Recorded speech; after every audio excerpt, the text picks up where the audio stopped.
The silk of my wedding dress whispered against my skin, cool and smooth like water. My fingers trembled as I adjusted the delicate veil, watching my reflection in the antique mirror.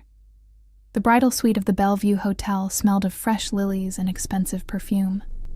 A scent that should have comforted me, but instead made my stomach twist with unease. "Stop fidgeting, Elena," my mother scolded, pinning another diamond clip into my dark hair. "You'll ruin the hairstyle."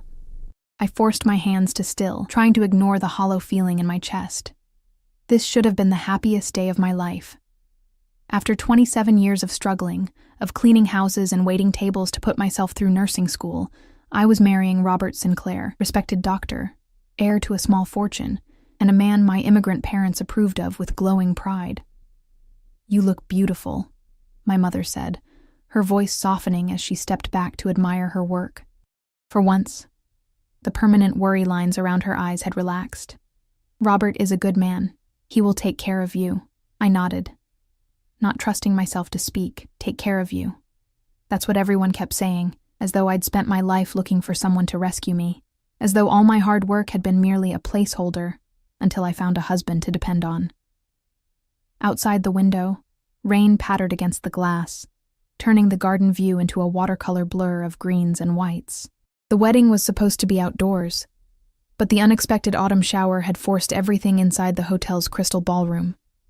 Another thing beyond my control. "I'll go check on the flowers," my mother said, patting my shoulder before leaving the room. Alone, I finally exhaled, my shoulders slumping beneath the weight of lace and expectations. The woman in the mirror looked like a stranger, someone polished and perfect, with eyes that held no joy. I thought of Robert, probably joking with his groomsmen downstairs, confident and unbothered. Robert, who never raised his voice or asked for too much, who said he loved my determination, but subtly suggested I might want to scale back my night shifts once we were married.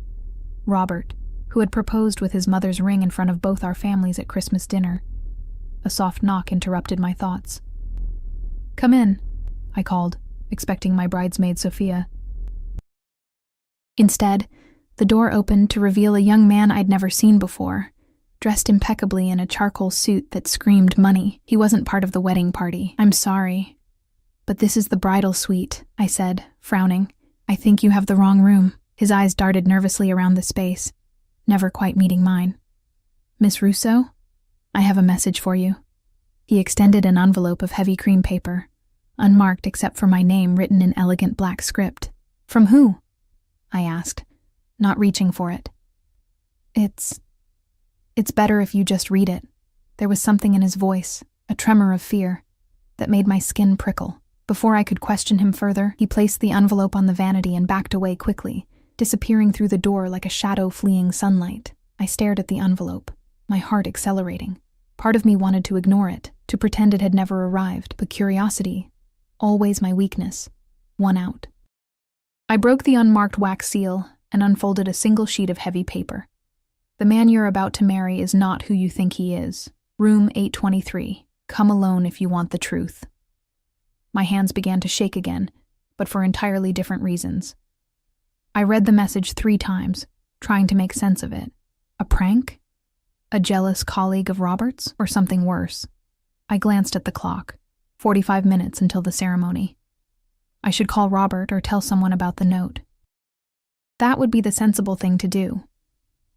Instead, I found myself slipping on the hotel robe over my wedding dress, tucking the voluminous skirt awkwardly around my legs. I grabbed the room key and stepped into the hallway, looking both ways before hurrying toward the elevator. The logical part of my brain screamed that this was madness, but a deeper instinct pushed me forward. The 8th floor was silent, the plush carpet muffling my footsteps as I searched for room 823. When I found it, I hesitated, my hand hovering over the door. Whatever waited on the other side would change everything. I felt it with certainty that defied explanation. Before I could knock, the door opened. Time seemed to slow as I took in the man standing before me. He was tall, easily 6'3", with broad shoulders encased in a tailored black suit that made Robert's designer wear look cheap by comparison. Dark hair, styled perfectly, framed features that seemed carved from stone, high cheekbones, a strong jaw dusted with subtle stubble, and lips pressed into a firm line, but it was his eyes that froze the breath in my lungs. Dark as midnight, watching me with an intensity that made me feel simultaneously seen and stripped bare. I knew him instantly, though we had never met. Everyone in Chicago knew Dante Salvatore. At least they knew the rumors. Legitimate businessman on paper, suspected head of the city's most dangerous crime family in reality. His name was whispered in news reports about disappeared witnesses and bloody feuds. His face occasionally glimpsed in society pages alongside politicians and industry titans who pretended not to know his true business.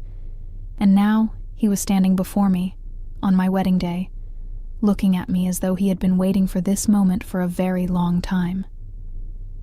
Behind him, I glimpsed a luxurious suite.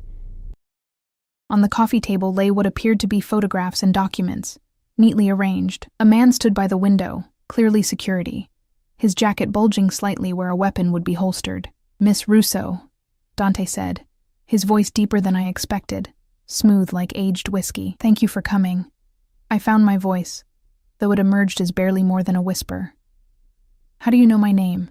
Something flickered in his eyes. Amusement? "I make it my business to know many things." He stepped aside, gesturing into the room. "Please, come in. You're looking for answers, I believe." Every instinct screamed danger, yet I couldn't make myself turn away. "I'm getting married in 40 minutes. His expression didn't change, but something hardened in his gaze. "Are you certain about that?" Without waiting for my response, he turned and walked toward the arranged documents, expecting me to follow. The arrogance of it should have angered me. Instead, I found myself stepping over the threshold, the door closing behind me with a soft click that sounded unnervingly final. "Your fiancé," he said, picking up what appeared to be a photograph, "has been living a double life." He held out the picture, and after a moment's hesitation, I took it. It showed Robert outside an unfamiliar apartment building, his arm around a woman I'd never seen before. They were both laughing. "That was taken 3 days ago," Dante said quietly. "His nurse at the clinic. They've been involved for nearly a year." I stared at the image, feeling strangely numb. "This could be innocent," I said, though I didn't believe it myself. The way Robert was looking at her was never how he looked at me. "Perhaps," Dante conceded, though his tone suggested otherwise. He handed me another photograph, this one showing Robert entering a hotel, not this one, with the same woman. "This is from last night. Your rehearsal dinner ended at 9. He was with her by 11. The numbness began to crack, pain seeping through the fissures. "Why?" I whispered, not to Dante but to myself. "Why show me this? Why do you care?" He studied me for a long moment, his dark eyes unreadable. "Robert Sinclair borrowed money from people who work for me, a significant amount. He's been unable to repay it." I blinked in confusion. "That's impossible. His family has money." "Had money," Dante corrected. "They lost most of it years ago. The house, the cars, the lifestyle. It's all maintained through debt and appearances." My mind raced, pieces falling into place. Robert's insistence on a prenuptial agreement to protect my interests, his vague answers about finances, his reluctance to let me see the household accounts after we married. "He's marrying you for your potential inheritance," Dante continued, his voice matter of fact. "Your grandmother's property in Italy. The one she left to you, to be received upon your marriage." The shock must have shown on my face, because something that might have been sympathy flickered across Dante's features. "How could you possibly know about that?" I whispered. "It was a family secret. My grandmother's small but valuable vineyard property in Tuscany, left specifically to me with the stipulation that I would inherit upon marriage, a traditional condition from an old-fashioned woman. As I said, I make it my business to know things." He moved closer, his scent enveloping me, expensive cologne with notes of cedar and something darker, more primal. "Sinclair intended to sell it immediately to cover his debts. You would never have seen a cent." I backed away, suddenly aware of how vulnerable I was. Alone in a hotel room with a man who commanded violence with a whisper, dressed in nothing but my wedding gown and a hotel robe. "Why would you tell me this?" I demanded, finding strength in anger. "What do you get out of ruining my wedding day?" Something dangerous flashed in Dante's eyes. Perhaps I dislike seeing a woman like you deceived. His gaze traveled over me, not in the leering way I'd experienced from countless men, but with an appreciation that felt almost reverent. Or perhaps I simply want what's mine. And what's yours? I asked, my voice barely audible over the pounding of my heart. The corner of his mouth lifted in the ghost of a smile. Sinclair's debt. Your vineyard. And now? He moved closer again, until I could feel the heat radiating from his body. Possibly you. Before I could respond, a sharp knock came at the door. The security man moved with surprising speed, hand going to his weapon as he checked the peephole. It's Franco, he said to Dante, who nodded. The door opened to reveal another suit-clad man, his expression grave. They're looking for the bride, he reported. The ceremony starts in 15 minutes. Reality crashed back over me. Downstairs, 200 guests were being seated. My parents would be frantic. Robert, cheating, lying Robert, would be standing at the altar. I have to go, I said, suddenly desperate for air. Elena, Dante said, the first time he'd used my first name. The sound of it in his voice sent an involuntary shiver down my spine. If you walk down that aisle, you're making a mistake I cannot protect you from. Protect me? I laughed, the sound brittle. I don't even know you. You will, he replied, with such calm certainty that it seemed like an inescapable fate rather than a mere possibility. I backed toward the door, clutching the photographs. I need to think. He made no move to stop me, merely watching with those penetrating eyes. The truth can hurt, Elena, but lies will destroy you. Choose wisely. I fled into the hallway, heart pounding as I rushed back to my suite. Inside, chaos reigned. My mother, bridesmaids, and wedding planner all talking over each other in panic. Where have you been? My mother cried. Everyone is waiting. What happened to your hair? I looked in the mirror and saw a woman on the edge, veil askew, eyes wide with shock, clutching photographs that proved her fiancé was a liar and a cheat. I'm sorry, I said automatically. I needed air. As they fussed around me, repairing my appearance, I tried to think clearly. Could I still go through with this wedding, knowing what I knew? Could I stand before our families and friends and promise forever to a man who had been in another woman's bed just hours ago? It's time, the wedding planner announced, handing me my bouquet of white roses and lilies. I took a deep breath and stepped into the hallway. As I approached the elevator that would take me downstairs to my waiting future, I caught a glimpse of a tall figure at the end of the corridor, Dante Salvatore, watching silently, waiting to see which path I would choose. The elevator doors opened. I had to decide. I stood frozen between two futures. The elevator that would lead to my wedding, and the dark gaze of a dangerous man who had just shattered all my certainties. My mother gently pushed me forward, mistaking my hesitation for nerves. It's normal to be scared, sweetheart, she whispered, squeezing my arm. Every bride feels this way. Not like this, I thought, but allowed myself to be guided into the elevator. Just before the doors closed, I caught one last glimpse of Dante. His expression hadn't changed, but something in his eyes, disappointment perhaps, made my stomach twist. The descent to the lobby felt like falling.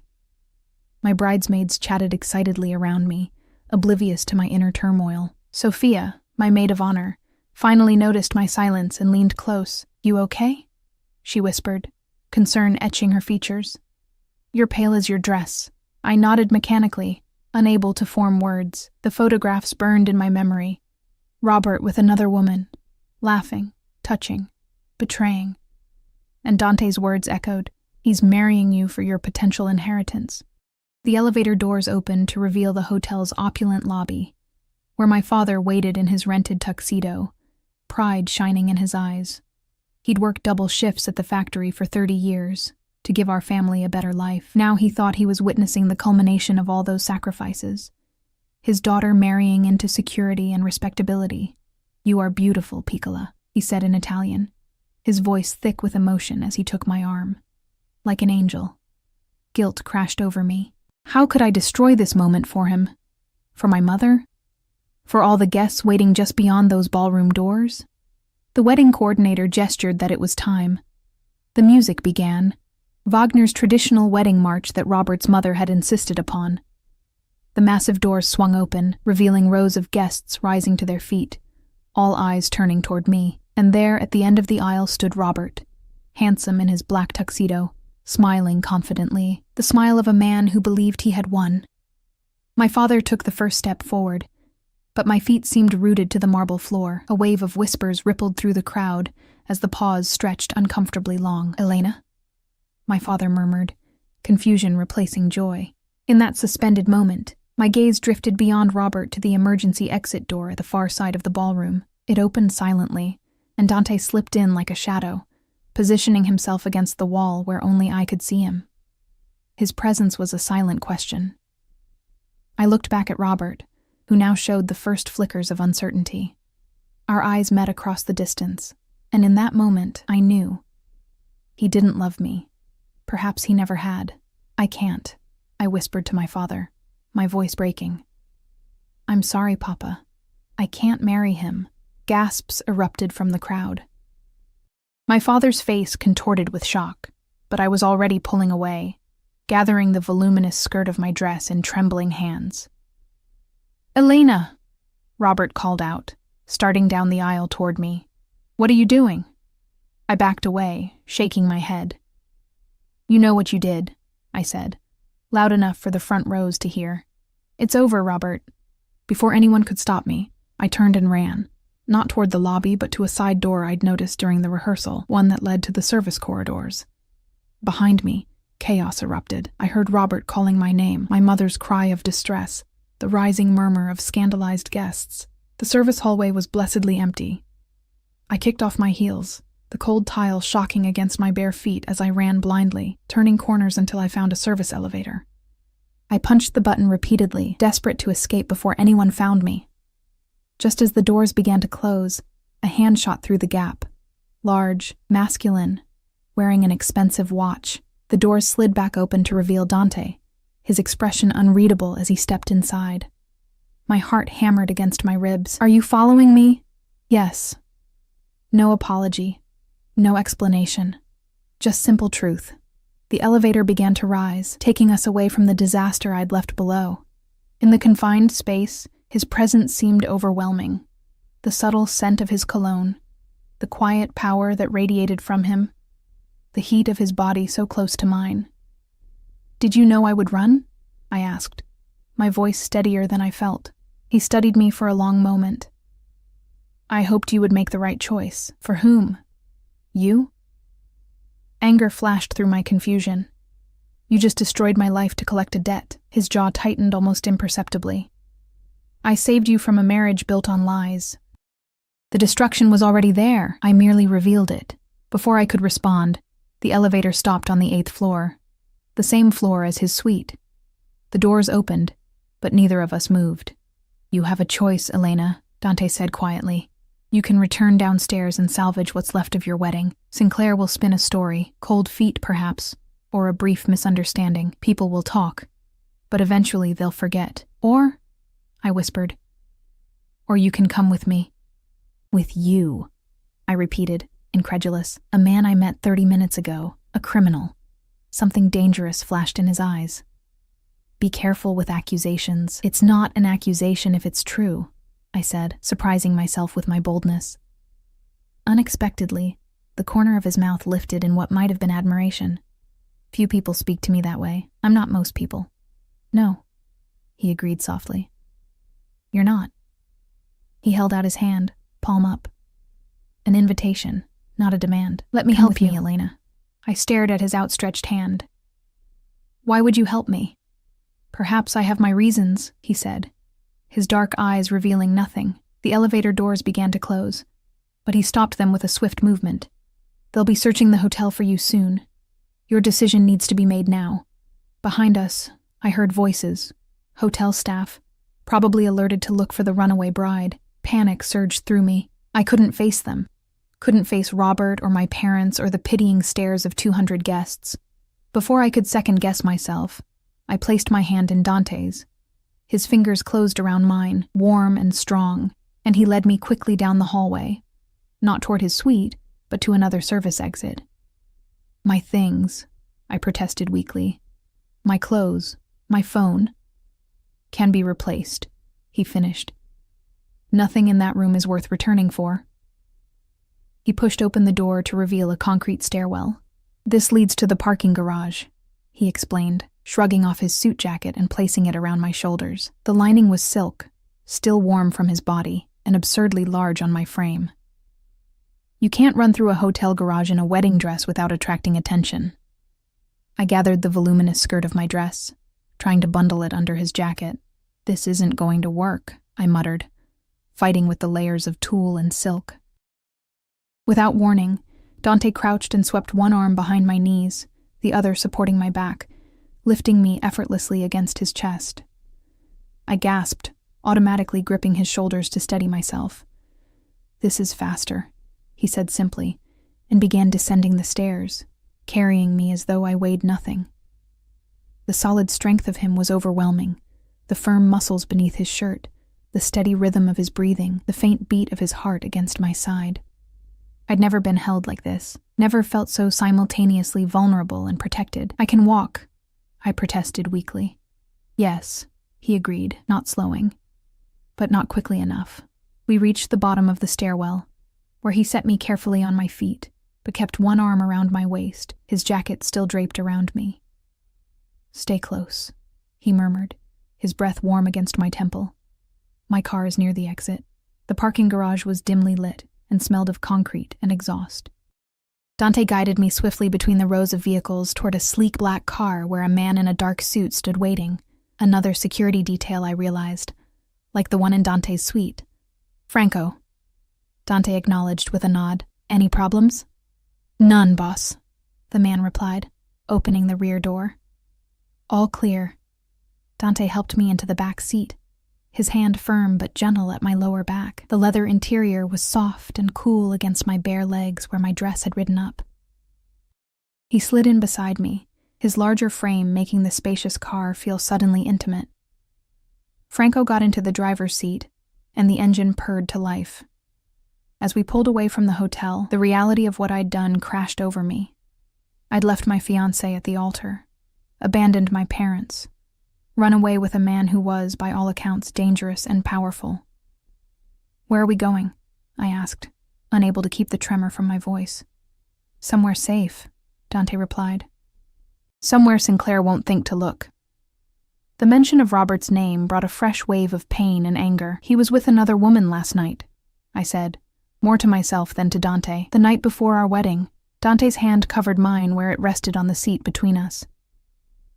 "Men like Sinclair believe they're entitled to take whatever they want without consequences. And you're different?" I asked, pulling my hand away. His eyes met mine, dark and intense. "I take what's mine, Elena. But I'm honest about it." The car moved smoothly through Chicago streets, away from the familiar neighborhoods of my life toward the wealthy Gold Coast area. We pulled into the private garage of a sleek high-rise that screamed old money and discretion. "You live here?" I asked as Franco opened my door. "One of my properties," Dante replied, guiding me toward a private elevator that required both a keycard and fingerprint recognition. Few people know about it. The elevator opened directly into a stunning penthouse apartment. Floor-to-ceiling windows offered a breathtaking view of Lake Michigan and the city skyline. The space was minimalist but luxurious. Leather, glass, and dark wood, with subtle art pieces that I suspected cost more than my annual salary. Two men in suits nodded respectfully as we entered, then discreetly disappeared into another room. I realized they were part of Dante's security team, always present, always watching. "You can clean up here," Dante said, leading me to what appeared to be a guest bathroom, all marble and chrome, bigger than my entire apartment. "There are clothes in the adjacent bedroom that should fit you." I blinked in confusion. "You keep women's clothes here?" Something like amusement flickered in his eyes. "I keep necessities for various situations. The housekeeper stocks basic items in multiple sizes." "Of course. A man like him would be prepared for any contingency." "Why am I here?" I asked suddenly, needing to understand. "Why did you show me those photographs?" What do you really want from me? Dante regarded me for a long moment, his expression unreadable. Get cleaned up, then we'll talk. He left me alone, closing the door quietly behind him. I stared at my reflection in the massive mirror, a stranger in a ruined wedding dress, makeup smudged, hair falling from its elaborate style. A woman who had just blown up her entire life based on the word of a man she didn't know. I unzipped my dress with shaking hands, letting it pool at my feet like a deflated dream. The shower was blissfully hot, washing away the hairspray and perfume and tears. I stood under the spray until my skin flushed pink, trying to gather my scattered thoughts. In the adjoining bedroom, I found neatly folded clothes on the bed, simple black leggings, a soft gray sweater, and underwear with tags still attached. Everything fit perfectly, as though chosen specifically for me. The thought was both comforting and unsettling. I found Dante in the main living area, standing by the windows with a glass of amber liquid in his hand. He'd removed his tie and unbuttoned his collar, revealing a glimpse of tanned skin at his throat. He turned as I approached, his eyes taking in my appearance with that same intense focus. Better? He asked, setting his glass down on a side table. Physically, yes, I said cautiously. Emotionally, I'm still trying to process how I ended up here. He gestured to the sleek leather sofa. Sit, please. I perched on the edge, too tense to relax. Dante didn't sit beside me, instead choosing a chair opposite, giving me space I hadn't expected. You asked why I intervened in your wedding, he began, his voice calm and measured. The simple answer is that Robert Sinclair owes me a significant amount of money. When I learned he planned to acquire your inheritance through marriage and disappear, I decided to act. So this is about money, I said flatly. Partly, he acknowledged. But there's more. He leaned forward, his dark eyes holding mine. Sinclair has been involved in some questionable business dealings, using hospital resources for illegal purposes, selling prescription medications. Activities that could put innocent people, like you, in danger. My chest tightened. I don't believe you, I said automatically, though uncertainty crept in. How well did I really know Robert? You don't have to believe me, Dante replied with a shrug. The evidence exists regardless.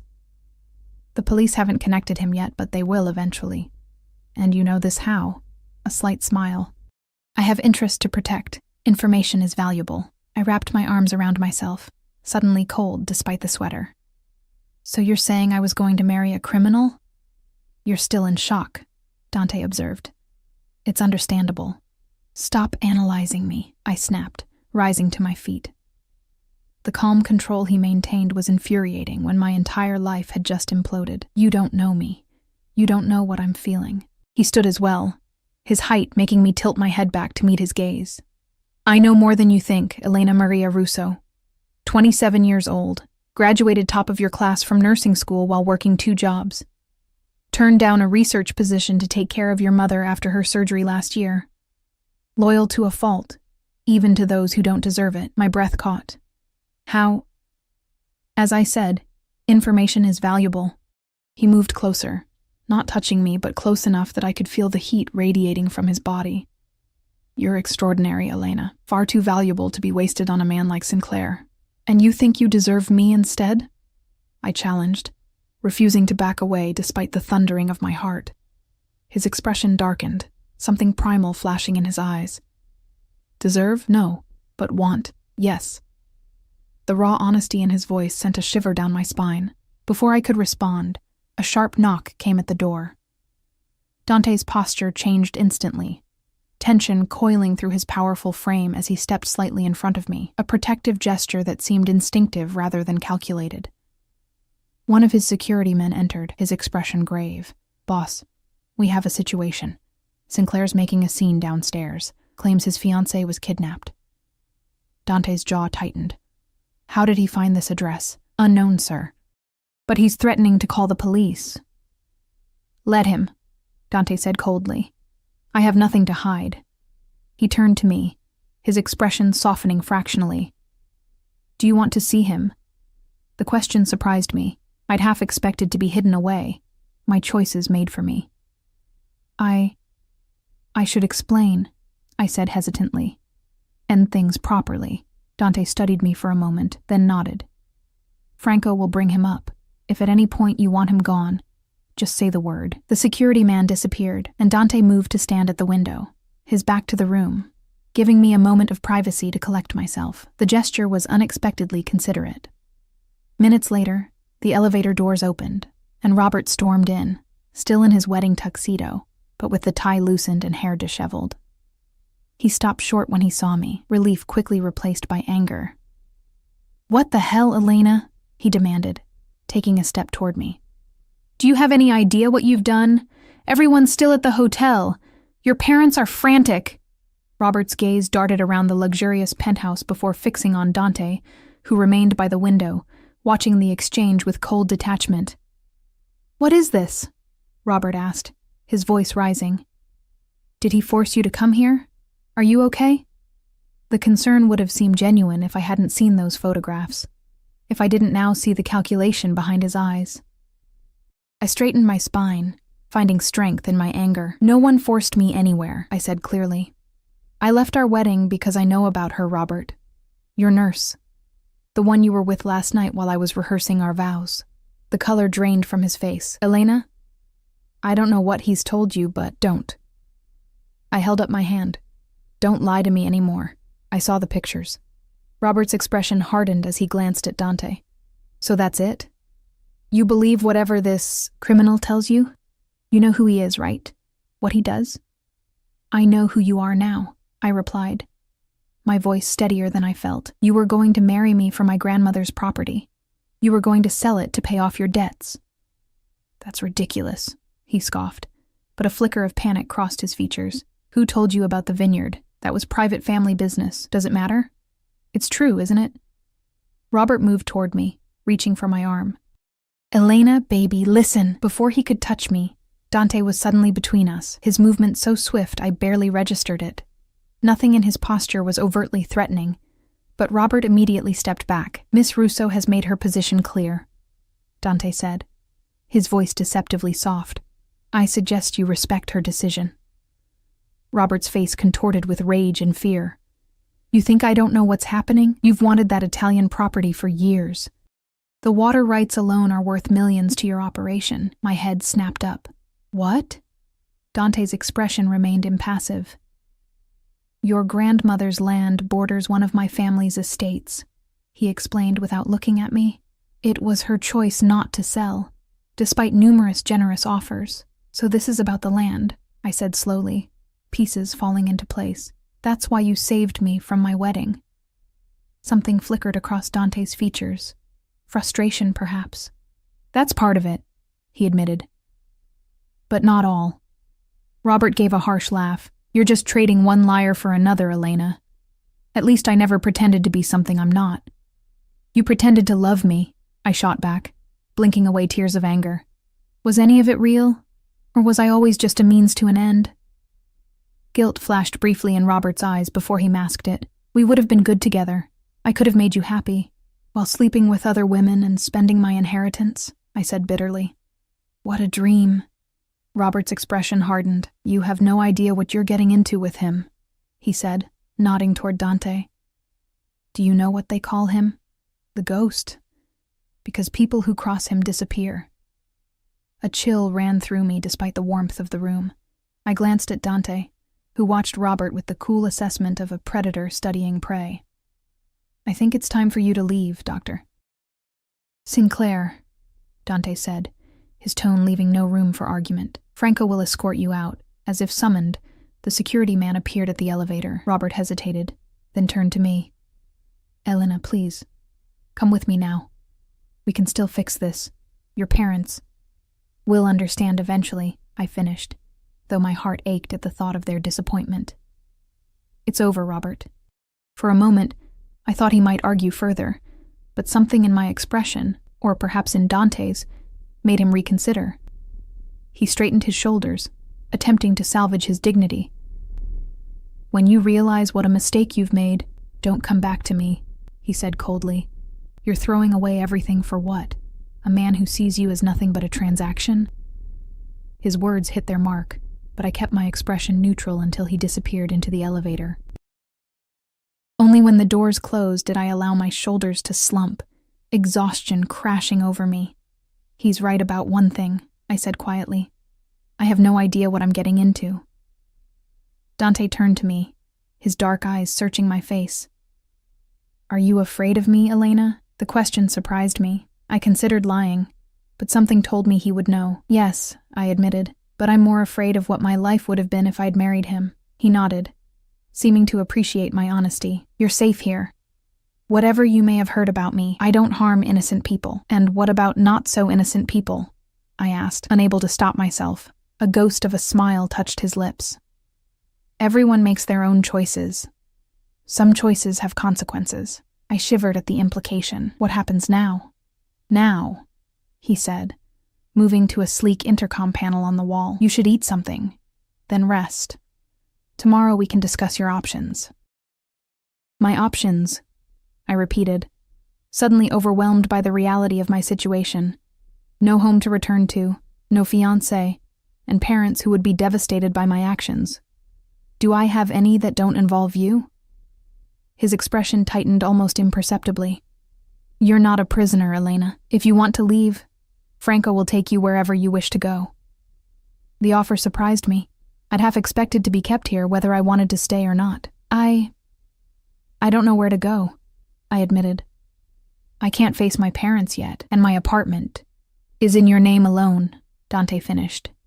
"Sinclair has no claim to it, but he knows where it is, which makes it unwise to return immediately. Of course he would know these details about my life. The realization should have frightened me more than it did. "Stay here tonight," he suggested, his tone gentler than before. "You're exhausted and in shock. Make no decisions until morning." It was the most sensible option, though nothing about this day had been sensible. I nodded, suddenly too tired to argue. Dante spoke quietly into the intercom, ordering food to be brought up.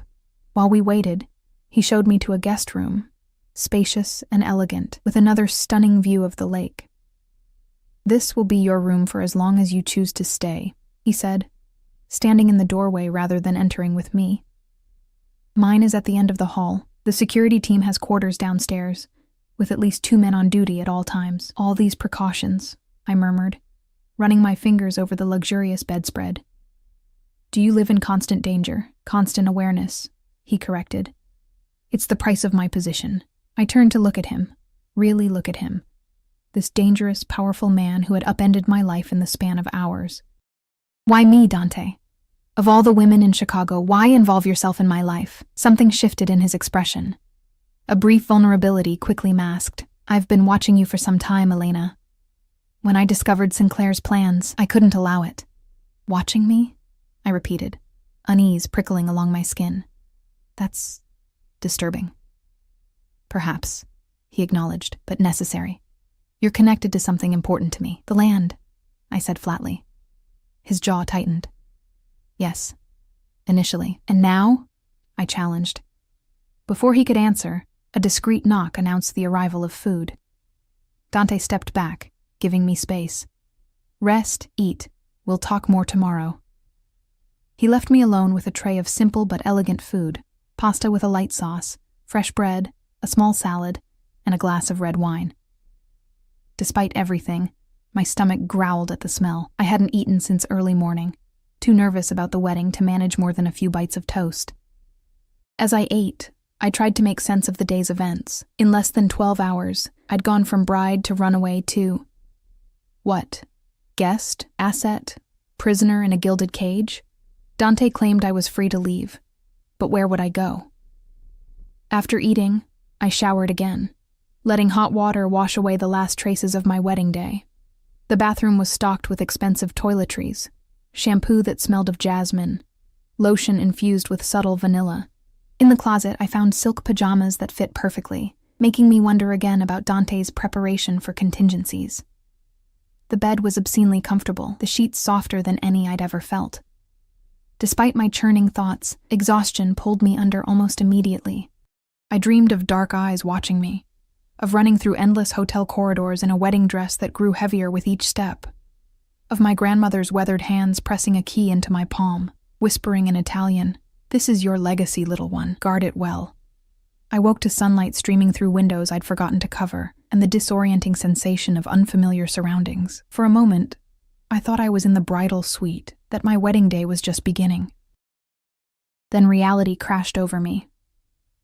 After using the bathroom, I found clean clothes laid out, jeans that fit perfectly, another soft sweater, and even undergarments in my size. The attention to detail was both impressive and unnerving. I followed the smell of coffee to the kitchen, where I found Dante seated at a glass-topped table, reading something on a tablet. He wore a simple black t-shirt that revealed powerful arms covered in intricate tattoos, art that told stories I couldn't yet read. His hair was slightly damp, as though he'd recently showered. He looked up as I entered, his dark eyes assessing me with that same intense focus. "Good morning," he said, setting the tablet aside.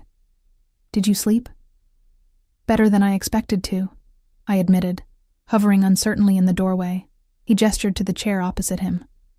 "Coffee?" I nodded, taking the seat cautiously.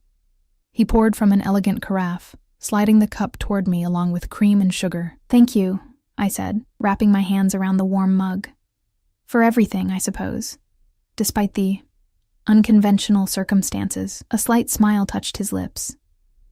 "You're welcome."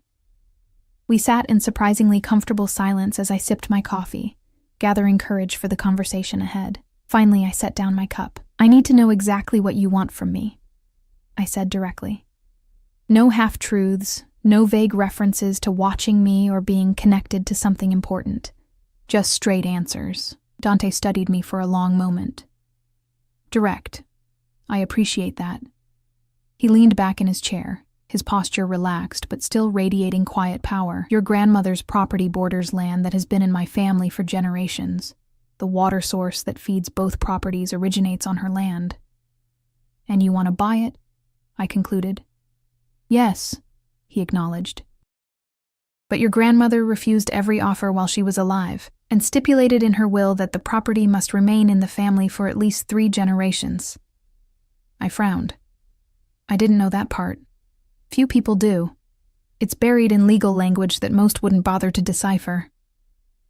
His eyes held mine. Sinclair discovered it, though. He planned to challenge the will once you were married, claiming the provision was unreasonable. Could he have done that? Dante shrugged one powerful shoulder. With the right lawyer and judge, possibly. I couldn't take the risk. "So you intervened," I said slowly, "to protect your interest in the land." "Initially, yes," he admitted. "But when I began monitoring Sinclair, I discovered his other activities, and then I saw you." Something in his voice made my heart beat faster. "What do you mean you saw me?" Dante's eyes never left mine.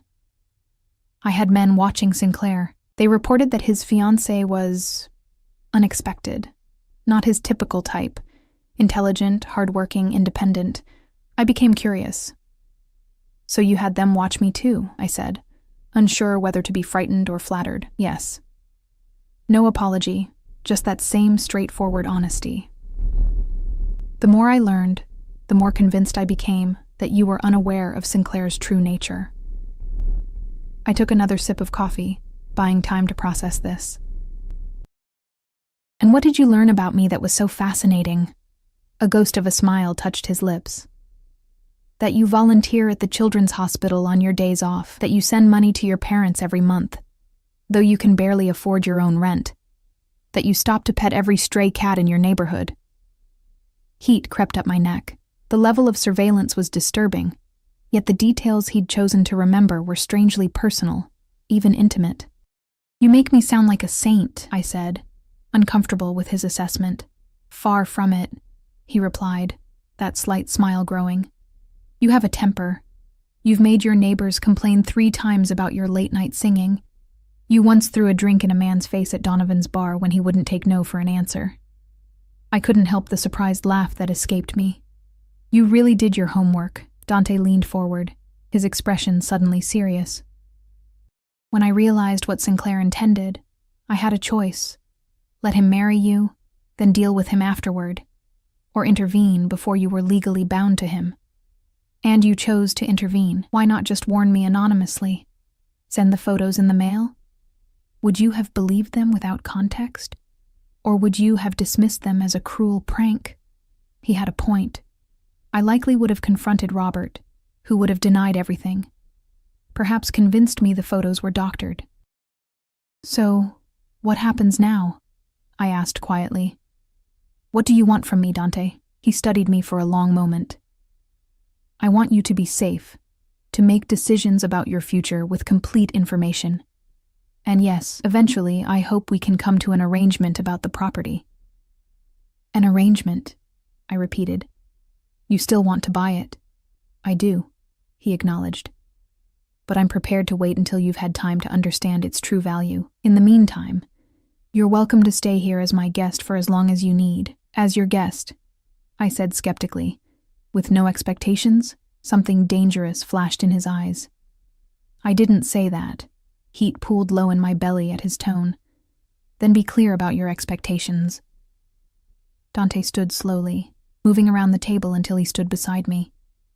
I had to tilt my head back to maintain eye contact, acutely aware of his physical presence, the subtle scent of his cologne, the warmth radiating from his body. I want to know you, Elena, he said, his voice deep and quiet. Not just the facts my men could gather, but the woman beneath the surface. And I want you to know me, not the rumors or the reputation, but the man. His honesty was disarming, and if I decide I don't like what I find, then you're free to walk away. I'll ensure you have the resources to start fresh wherever you choose. It sounded too good to be true. Why would you do that for me? Dante reached out slowly, giving me time to pull away, and brushed a strand of hair behind my ear.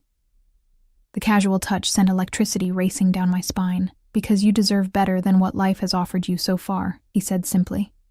Before I could respond, his phone vibrated.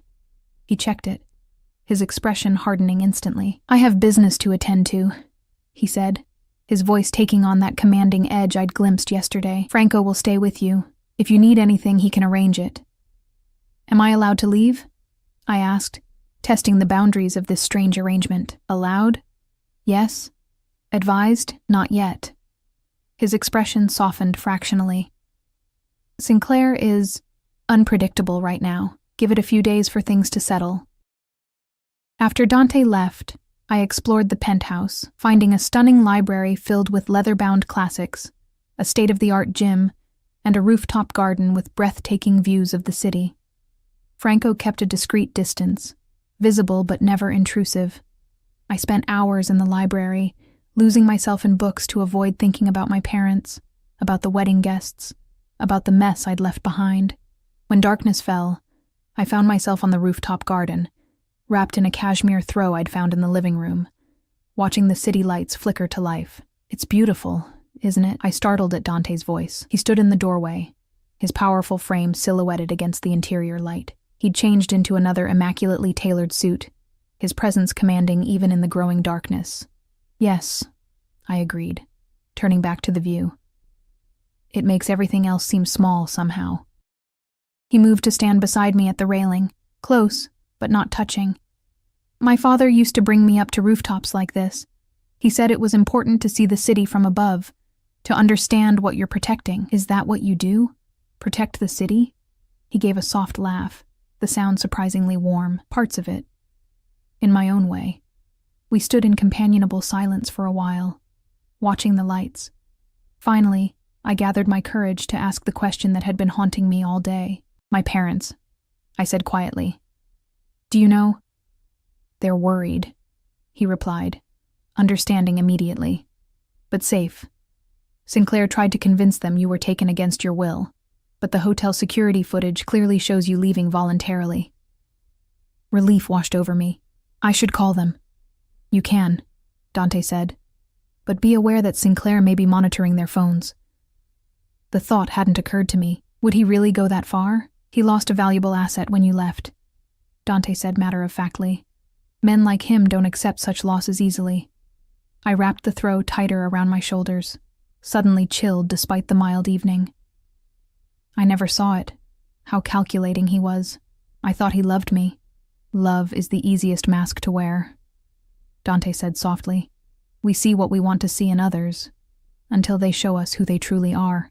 Something in his tone made me turn to look at him. In the dim light, his expression was unguarded, revealing a fleeting glimpse of old pain. "And who are you truly, Dante Salvatore?" I asked. His eyes met mine, dark and intense. A man who takes what he wants, a man who protects what's his, a man who never makes the same mistake twice. "That's not an answer," I said, bold in the darkness. "That's a warning label." Unexpectedly, he laughed, a genuine sound that transformed his features, revealing a dimple in his left cheek I hadn't noticed before. "Perhaps it's both." He stepped closer, his heat enveloping me even before his fingers brushed my cheek. "I've wanted to do this since I first saw you," he murmured, his gaze dropping to my lips. I should have pulled away, should have remembered that less than 48 hours ago, I'd been preparing to marry another man. Instead, I found myself leaning into his touch, drawn by a magnetic pull I couldn't explain. His lips met mine with surprising gentleness, a question rather than a demand. For a heartbeat, I remained frozen, overwhelmed by the intimacy of the moment. Then something sparked inside me, a hunger I'd never felt before, and I pressed closer, my hands finding the solid wall of his chest. Dante made a low sound in his throat, his arms circling my waist to pull me against him. What had started as gentle exploration quickly transformed into something deeper, more primal. His kiss was possessive yet giving, his experience evident in the way he coaxed responses I didn't know I was capable of. When we finally broke apart, both breathing heavily, I felt dizzy with want and confusion. "I shouldn't have done that," I whispered, though I made no move to step away from his embrace. "Regrets already?" he asked, his voice rougher than usual. "Not regret, just, it's too fast. Everything is happening too fast." His thumb traced the outline of my lower lip, his touch feather-light, yet sending sparks through my entire body. "We have time, cara mia. All the time you need." The endearment in Italian, so casually spoken, made my heart skip. My grandmother had called me that, my dear one. "I should go inside," I said reluctantly. "It's getting cold." Dante nodded, releasing me, but keeping a hand at the small of my back as he guided me toward the door. The gesture was protective, possessive in a way that should have bothered me, but instead made me feel oddly secure. Inside, a dinner had been laid out on the dining table, simple Italian food that reminded me of my grandmother's cooking. Dante held my chair, an old-world courtesy that seemed natural rather than affected. Over dinner, he surprised me by asking about my nursing career, showing genuine interest in my work at the hospital. I found myself relaxing, sharing stories about difficult patients and rewarding moments that I'd never told Robert, who had always subtly dismissed my work as less important than his. "You should call the hospital tomorrow," Dante suggested as we finished eating. "They'll be wondering where you are." The reminder of the life I'd left behind sobered me. What do I tell them? That I left my fiancé at the altar and ran off with... I trailed off, unsure how to define what Dante was to me. "The truth, to an extent," he said pragmatically. "That your engagement ended abruptly, and you needed time away. Your supervisor, Dr. Patel, correct? She'll understand." Again, his knowledge of my life was both impressive and unsettling. Yes, she would. She never liked Robert much anyway. A slight smile. "She's a good judge of character." After dinner, we moved to the living room, where Dante poured us each a glass of scotch. The liquor burned pleasantly down my throat, warming me from the inside out. "Tell me about the vineyard," I said, settling into the corner of the sofa. "My grandmother's property. I've never even seen it." Something like surprise flickered across Dante's face. "Never?" I shook my head. "She left Italy before I was born. I saw pictures, but we never had the money to visit." I took another sip of scotch. "What's it like?" Dante's expression softened as he gazed into his glass. "Beautiful. Set in the hills outside Florence, with vineyards that slope down to a small river. The main house is old, 16th century, I believe, with stone walls 3 feet thick. In summer, the air smells of grapes and cypress trees." He described it so vividly, I could almost see it, feel the warmth of Italian sunshine. "You speak as though you know it well. My family's estate borders it to the north. As a boy, I would sometimes cross the boundary to swim in your grandmother's river." It has the best swimming hole for miles around." A smile touched his lips. "She caught me once. Instead of scolding me, she gave me fresh bread and told me to be careful of the current." The image of a young Dante, wild and carefree, swimming in my grandmother's river, was oddly moving. She never mentioned meeting any of the Salvatores. "She wouldn't have," he said, something complicated passing across his features. "Our families have a difficult history." "What kind of history?" He hesitated, seeming to choose his words carefully. "Your grandmother's husband, your grandfather, and my grandfather were business rivals. Their competition became personal over the years." I sensed there was more to the story, but Dante's expression had closed off, making it clear he wouldn't elaborate further tonight. "Is that why she refused to sell to your family?" I asked instead. "Partly," he acknowledged. "But I think it was more than that. The land had been in her family for generations. Some things can't be valued in money alone." His understanding surprised me. I'd expected a businessman's perspective, focused solely on financial worth. "Yet you still want to buy it," I pointed out. His dark eyes met mine over the rim of his glass. "What I want, Elena, is for that land to be properly cared for, its legacy preserved. Whether that happens through purchase or other arrangements is negotiable." "Other arrangements," I repeated, raising an eyebrow. "That sounds suspiciously vague." A slow smile spread across his face, transforming his features from intimidating to devastatingly handsome. "I'm open to creative solutions." The way he said it, with that intense gaze never leaving mine, made it clear he wasn't just talking about the property anymore. Heat bloomed in my cheeks, and I took another sip of scotch to hide my reaction. "It's getting late," I said finally, setting down my empty glass. "I should get some rest." Dante nodded, rising smoothly to his feet. "Of course." He walked me to the hallway leading to my room, keeping a respectful distance. At my door, I turned to face him, suddenly uncertain.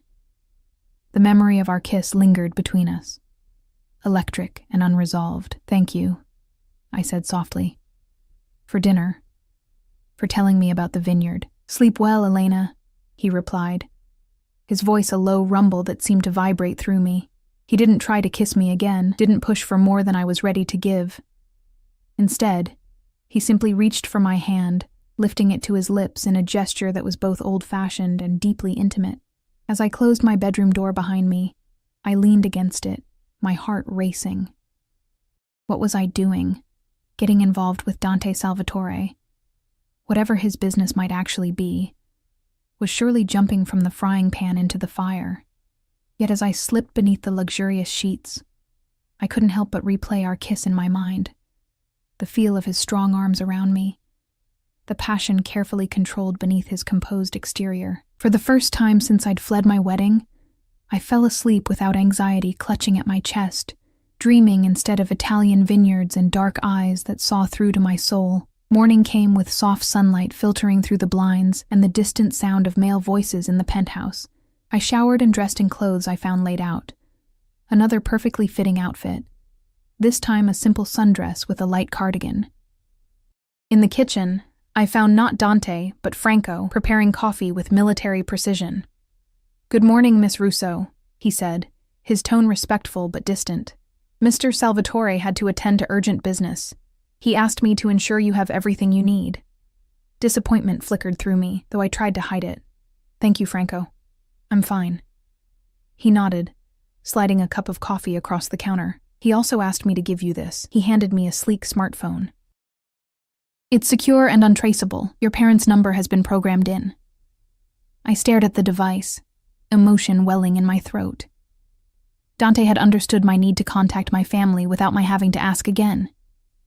"There's a car waiting whenever you're ready," Franco continued. "Mr. Salvatore thought you might want to visit your apartment today, collect some personal items. He's not worried about Robert anymore?" Franco's expression remained neutral. "Dr. Sinclair has been discouraged from pursuing the matter further." Something in his tone made me decide not to ask for details. "Will Dante, Mr. Salvatore, be joining us?" "He sends his regrets. Business requires his personal attention today." Franco hesitated, then added, He asked me to tell you that he'll see you this evening, if you're amenable. If I'm amenable. As though I had plans, as though I had anywhere else to be. The formality almost made me smile. Please tell him I'll be here, I said, trying to match his professional tone. The trip to my apartment was surreal. Franco drove an inconspicuous black sedan rather than the luxury car from the wedding, with another security man in the passenger seat. They flanked me as we entered my building, their watchful eyes scanning for threats I couldn't imagine. My small apartment felt like a stranger's home, the life I'd lived there belonging to a different woman entirely. I moved through the rooms in a daze, collecting clothes, books, my laptop, and the few sentimental items I couldn't bear to leave behind. My engagement ring sat on the bedside table, where I'd left it the night before the wedding. I didn't touch it. In the bathroom, I paused at the sight of Robert's toiletries still arranged neatly beside mine. He'd stayed over frequently in the weeks before the wedding, gradually insinuating himself into my space. Now the evidence of his presence felt like an invasion. I swept his things into a bag, intending to throw them away, when a small box tucked behind his shaving kit caught my eye. Inside, I found a collection of pills in unmarked containers, definitely not standard prescriptions. A cold feeling settled in my stomach as I remembered Dante's words about Robert's questionable business dealings. The sound of a key in the front door lock made me freeze. Franco had promised the building was clear, but there was only one other person who had a key. Elena? Robert's voice sent panic surging through me. I shoved the box of pills into my bag and hurried out of the bathroom, nearly colliding with Franco in the hallway. Dr. Sinclair is here, I whispered unnecessarily. Franco's expression hardened as he touched the communication device in his ear. Stay behind me, he ordered quietly, moving toward the living room. I followed, heart hammering, to find Robert standing in my doorway, Franco's partner blocking his entry with one hand casually resting inside his jacket where a weapon would be. What is this? Robert demanded, his face flushed with anger. Armed guards? Has Salvatore really convinced you you're in danger from me? You should leave, Dr. Sinclair, Franco said, his voice deceptively calm. Miss Russo doesn't wish to speak with you. This is ridiculous, Robert sputtered, his gaze finding mine over Franco's shoulder. Elena, we need to talk. Alone. Whatever he's told you about me. Is it true?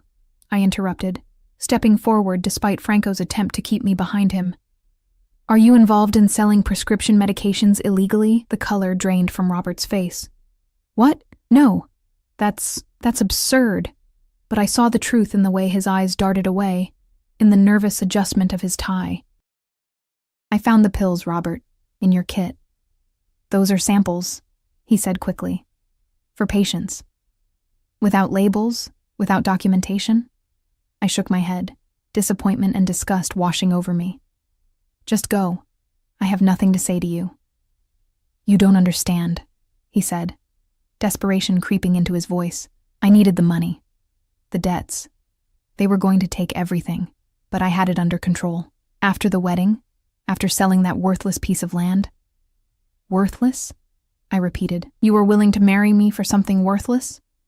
Robert seemed to realize his mistake too late. That's not what I meant. The property itself isn't worth much. Just a run-down vineyard and an old house. But Salvatore wants it badly. The water rights. That's enough, Dr. Sinclair, Franco interrupted, his tone brooking no argument. Miss Russo has asked you to leave. For a moment, I thought Robert might try to push past them. Then his shoulders slumped in defeat. You've made a terrible mistake, Elena, he said, his voice cold. When you figure that out, don't come crawling back. After he left, I sat heavily on my sofa, shaking with delayed reaction. I want to go back to the penthouse, I said to Franco. Please. The rest of the day passed in a blur. I unpacked my meager belongings in the guest room. No, my room now, at least temporarily. I called the hospital and explained that I needed personal leave, deliberately vague about the circumstances. Dr. Patel was understanding, as Dante had predicted. I tried calling my parents, but there was no answer.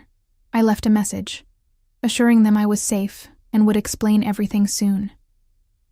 As evening approached, I grew increasingly restless, checking the time, listening for the elevator.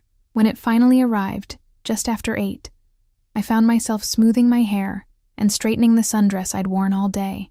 Dante stepped into the penthouse like a force of nature, his presence immediately filling the space. He'd removed his suit jacket, his crisp white shirt rolled up at the sleeves to reveal powerful forearms and the edges of those intriguing tattoos. He looked tired, but alert, his dark eyes finding mine immediately. "Elena," he said, my name like a caress in his deep voice. "Franco told me what happened at your apartment. Are you all right?"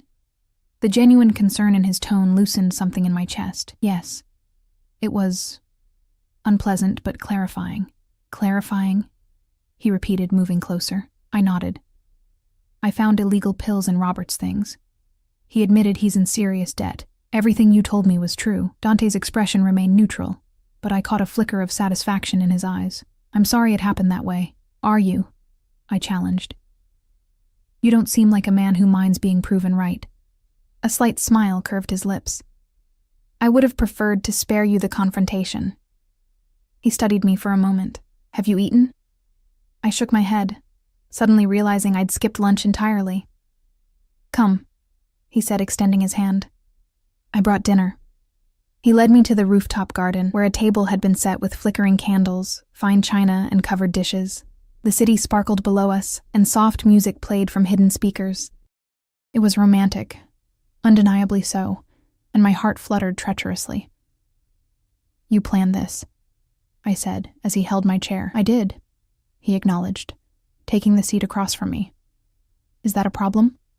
I considered the question honestly. "I'm not sure. 3 days ago I was supposed to marry another man.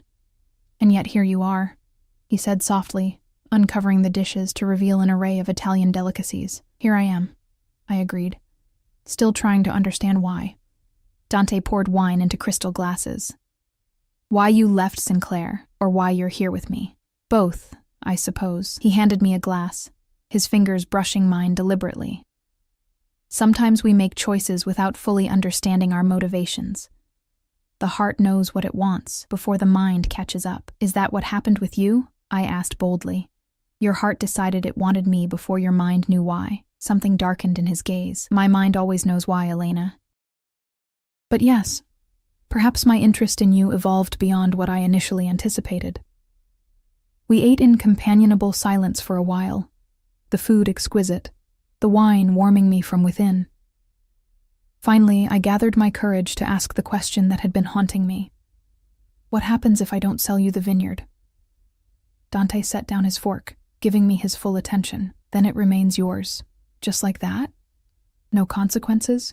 No pressure?" His expression remained open, unguarded. "What's mine is mine, Elena. What's yours is yours. I don't take what isn't freely given."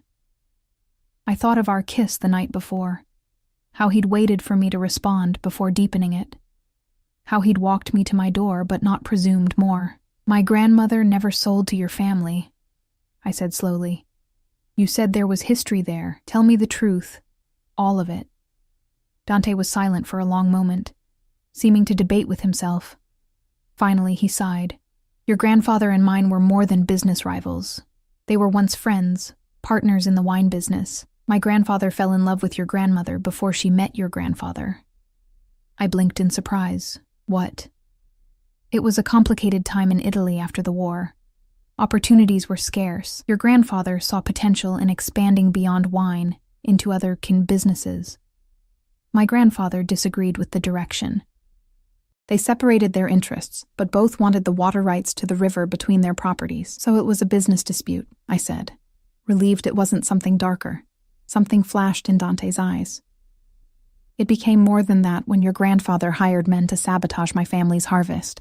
A fire was set. My grandfather's younger brother died in that fire." My breath caught.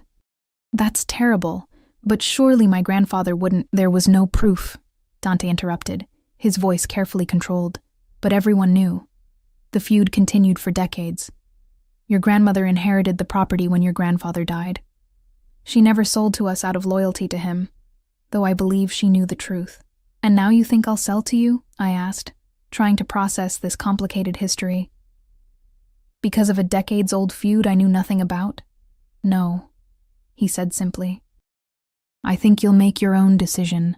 based on what you believe is right.